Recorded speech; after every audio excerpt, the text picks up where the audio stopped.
बौद्ध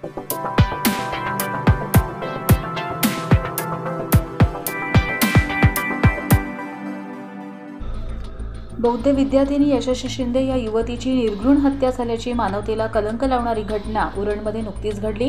त्या दिवंगत यशस्वी शिंदे यांच्या घरी आज उरणमध्ये रिपब्लिकन पक्षाचे राष्ट्रीय अध्यक्ष केंद्रीय सामाजिक न्याय राज्यमंत्री रामदास आठवले यांनी भेट देऊन शोकाकुल शिंदे कुटुंबियांची सांत्वनपर भेट घेतली।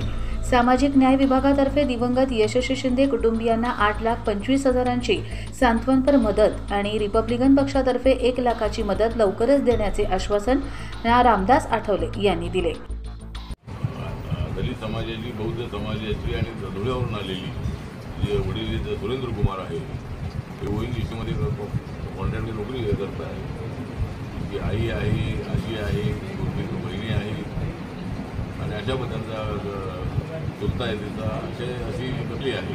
गेल्या अनेक वर्षांपासून ही फॅमिली या उरणमध्ये आली आणि आपलं पोट भरण्यासाठी या ठिकाणी कुठे ना कुठेतरी कामधंदा करू लागली आणि आपल्या गरीब परिस्थितीतून त्या मुलीला यशस्वीला शिक्षण देण्याचं जे काम आहे, यशस्वीला जे शिक्षण देण्याचे काम आहे ते तिच्या वडिलांनी केलेलं आहे।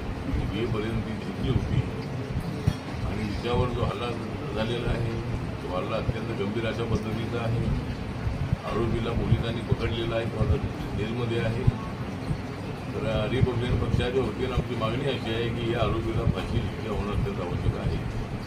पोलीस अधिकारी